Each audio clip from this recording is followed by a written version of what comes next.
Hello everyone, कैसे हैं आप सब। आई होप सब अच्छे होंगे, सब खुश होंगे। मैं रितु शोरान स्वागत करती हूँ आपका अपने चैनल पर। तो आज हमारी जो क्लास है वो थर्ड पार्ट है, चैप्टर 7 हमारा चल रहा है। आपको पता ही होगा अगर आपने पिछली वाली क्लासेस लगाई है तो। और डेली हम प्रीवियस ईयर करते हैं 2011 से लेकर 2020 तक के जितने भी प्रीवियस ईयर हैं, जितने भी एग्जाम के हैं अलग अलग, C TET, REET, S TET, UP TET, इन सब के। तो बाकियों के हम कर चुके हैं। आज रहते हैं सिर्फ सी टेट के, जो प्रीवियस ईयर आए हुए हैं वो वाले रहते हैं। तो ईवीएस आप किसी भी टीचिंग एग्जाम की अगर आप तैयारी कर रही हैं जिसमें ईवीएस आपको चाहिए होता है तो आपके लिए ये क्लास जो है वो परफेक्ट है। ठीक है, तो चलिए स्टार्ट करते हैं। निम्नलिखित में से कौन सी ग्रीन हाउस गैसें हैं। तो ये क्वेश्चन जो है अभी मैंने जब से क्लास लगाने स्टार्ट की है मैंने चौथी बार करवाया है क्वेश्चन।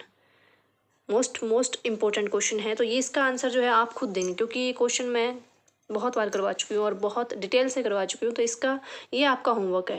तो इसका आंसर जो है वो आप खुद देंगे कि इनमें से कौन सी जो है वो ग्रीन हाउस गैस है, चारों में से, तीन में से, या फिर तीनों ही है, आपने बताना है। ठीक है, नेक्स्ट क्वेश्चन है हमारा, ताजमहल के पीले होने के लिए निम्नलिखित में से कौन जिम्मेदार है। ताजमहल पीला हो चुका है, आप सबको पता है, तो उसके लिए क्या जिम्मेदार है ये आपने बताना है। ताजमहल के पीले होने के लिए तो नाइट्रोजन ऑक्साइड है, या फिर आपकी सल्फर डाइऑक्साइड है, या सल्फर है, या क्लोरीन है। तो ताजमहल के पीले होने के लिए क्या जिम्मेवार है। तो ये जो पीलापन होता है इस चीज़ को हम कहते हैं एक तरह से स्टोन कैंसर या मार्बल कैंसर हम कह सकते हैं, या स्टोन लेप्रोसी हम इसको कह सकते हैं। ठीक है, और इसमें क्या होता है कि जो इमारतें होती है उनका रंग उड़ जाता है ना। तो इस वजह से तो ताजमहल के पीले होने का कारण क्या है भाई, सल्फर डाइऑक्साइड है। और आपको पता है जब बारिश होती है उसमें सल्फर डाइऑक्साइड मतलब उसमें मिलके जो है अम्लीय वर्षा का वो कारण होता है, तो वो भी जानना जरूरी है। तो सल्फर डाइऑक्साइड के कारण जो है ताजमहल पीला हो रहा है, और इस वजह से जो है आसपास की फैक्ट्रीज वगैरह है वो भी बंद कर दी गई है। धुएं की वजह से भी ये होता है ना, क्योंकि धुएं की वजह से भी तो होता है ना। और इसको आप लेप्रोसी, स्टोन लेप्रोसी, या फिर आप मार्बल कैंसर, या आप स्टोन कैंसर आप इसको कह सकते हैं। ठीक है, तो ये था। नेक्स्ट क्वेश्चन है हमारा, निम्नलिखित में से कौन सी अदिश राशि है। अदिश राशि कौन सी होती है, अदिश और सदिश राशि कौन सी होती है भाई। अदिश राशि कौन सी होती है, अदिश राशि होती है जिसमें हमें केवल परिमाण की यानी कि मैग्नीट्यूड की सिर्फ नीड होती है, सिर्फ मैग्नीट्यूड की नीड होती है, वो हमारी अदिश राशि होती है। और सदिश कौन सी होती है, जिसमें हमारे परिमाण और दिशा दोनों चीज़ों की नीड होती है, मतलब परिमाण और दिशा दोनों की नीड होती है, वो होती है आपकी सदिश राशि। सदिश राशि में जैसे बल लगाना, वेग है ना, वेग है ना, तो ये किस में आता है, मतलब जैसे हवा का वेग है तो ये वेग हो गया, बल हो गया, ये किस में आता है, सदिश राशि में। और अदिश में कौन सी आती है, अदिश में जिसमें सिर्फ मैग्नीट्यूड हो, मतलब जिसमें सिर्फ परिमाण हो, तो वो जैसे द्रव्यमान हो गया आपका, आयतन हो गया आपका, है ना, घनत्व हो गया आपका, समय हो गया आपका, चाल हो गई आपकी। तो ये सब किस में आते हैं, ये सब अदिश राशि में आते हैं। ठीक है, बाकी ये जो है ये उसमें सदिश में आएंगे। एक ऐसी वस्तु इसमें से कोई प्रकाश किरण जो है वो गुजर नहीं सकती, क्या कहलाती है, क्या कहलाएगी भाई। वेरी सिंपल, अपारदर्शी। क्या कहलाएगी, अपारदर्शी। जैसे मेज हो गई, कुर्सी हो गई, बैग हो गया, बुक हो गया, मतलब कोई भी चीज़ जिसमें से आर पार किरण ना आर पार हो, प्रकाश आर पार ना हो, कोई मकान हो गया, कुछ भी चीज़ हो सकती है ना, तो वो क्या होती है, अपारदर्शी होता है। और पारदर्शी कौन सा होता है, पारदर्शी वो होता है जिससे मतलब आर पार जो है वो दिखाई दे। पारदर्शी कौन सा होगा, इसमें आर पार दिखाई दे, और अपारदर्शी जिससे दिखाई ना दे।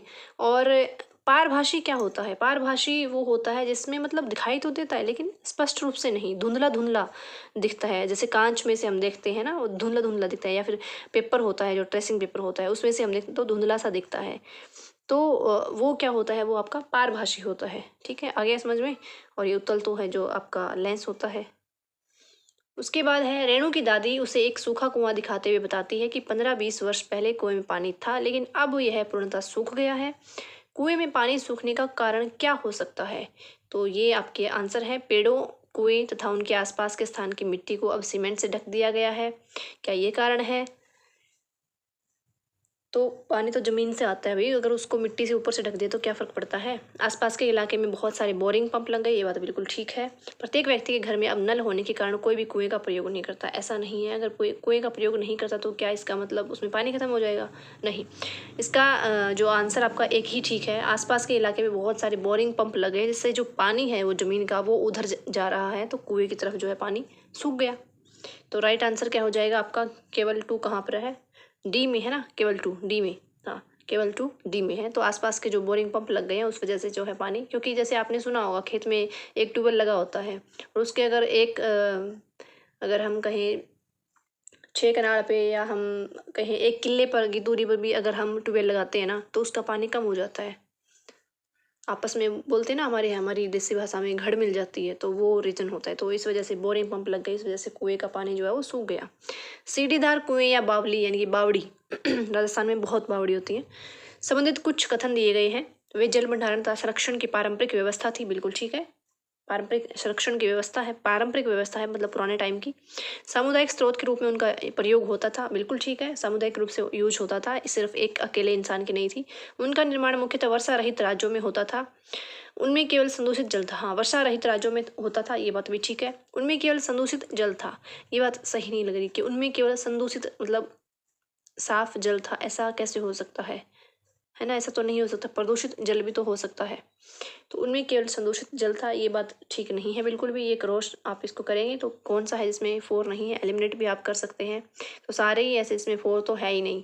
तो आपका राइट आंसर क्या हो जाएगा? 1 2 3, यानी कि जो आपका तीनों है, तीनों ही ठीक है आपके। 1 2 और 3 जो है तीनों ही ठीक है, लास्ट वाला ठीक नहीं है। तरुण भारत संघ नामक समूह जो है वो किससे संबंधित है? तो पुरानी झीलों के निर्माण करने से संबंधित है। तरुण भारत संघ जो है वो पुरानी झीलों के निर्माण से संबंधित है। रेखा की माँ डैश के लिए रोजाना तालाब से लाए पानी में फिटकरी डालती है, किस चीज़ के लिए? मतलब क्यों फिटकरी डालती है भाई वो? और आप अगर 90s में पैदा हुए हैं, मतलब 19, अगर मैं कहूँ कि मतलब 2000 से अगर पहले पहले पैदा हुए हैं तो आपको पता होगा कि हाँ, हमारी माएँ जो है फिटकरी डालती थी पानी में जब हम छोटे होते थे। आपने देखा भी होगा, दादी भी ऐसा करती थी। तो क्यों डालते हैं? वो इसलिए डालते हैं ताकि जो पानी में अशुद्धियाँ होती है ना वो नीचे बैठ जाएं। तो इसमें यहाँ क्या है, पानी को रंग रहित करने के लिए नहीं, पानी तो ऑलरेडी रंग रहित है। हल्के निलंबित अपद्रव्यों को अवसादित करने के लिए, ठीक है। कठोर जल को मृदु जल में परिवर्तित करने के लिए नहीं, पानी में मौजूद रोगाणुओं को खत्म करने के लिए।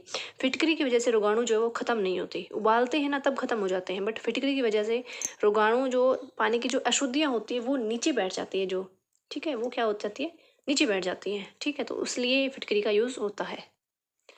या फिर हम पानी को उबाल कर भी पी सकते हैं, उससे भी जो है पानी साफ हो जाता है हमारा। डैश के लिए मछली घर यानी कि एक्वेरियम जिसको हम कहते हैं, एक्वेरियम को हवा वाला पंप रखा जाता है। हवा वाला पंप होता है एक्वेरियम में। एक्वेरियम देखा होगा आपने, कई लोगों के घरों में होता है, जब आप एंटर करते हैं तो उनके बरामदे में रखा हुआ होता है।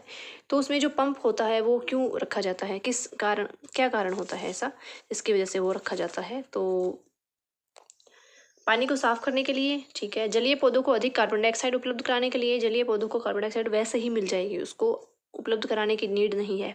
अधिक ऑक्सीजन को पानी में घुलने देने के लिए या मछली घर की शोभा बढ़ाने के लिए। तो शोभा हमने मछली रख के ही शोभा बढ़ा ली है, तो वो हमें रखने की जरूरत नहीं है। तो इसका राइट आंसर आपका क्या हो जाएगा कि अधिक ऑक्सीजन देने के लिए। अगर अधिक ऑक्सीजन होगी तभी तो मछलियाँ जिंदा रहेगी ना। तो अधिक ऑक्सीजन जो है वो पानी में घुल जाए उस के लिए क्या रखा जाता है, वो एक्वेरियम को जो हवा वाला पंप रखा जाता है, ठीक है। तो आई होप आपको समझ आया होगा। तो कल हम करेंगे चैप्टर 8, चैप्टर 7 हम कर चुके हैं कंप्लीट। तो कल हमारा चैप्टर 8 होगा और आई होप आपको समझ आया होगा। 7 चैप्टर हम कर चुके हैं, लगता नहीं ना, और बहुत ही अच्छे से किए हमने। जो चीज़ समझाने वाली थी वो बहुत अच्छे से समझाई गई है। बाकी वैसे तो बहुत सारे क्वेश्चन होते हैं, लेकिन जो इम्पोर्टेंट थे वो हम कर चुके हैं। तो कल हमारा टॉपिक जो है, कल वाला टॉपिक भी थोड़ा सा बोरिंग सा है। अभी आज वाला भी ठीक ठाक था, बट कल वाला थोड़ा बोरिंग सा है। तो चलिए फिर मिलते हैं नई क्लास के साथ, नए टॉपिक के साथ। और शेयर कर दो भी, लाइक कर दिया करो, और सब्सक्राइब तो मुझे लगता है किसी ने कर ही नहीं रखा। कर दिया करो भाई, क्या जाता है आपका।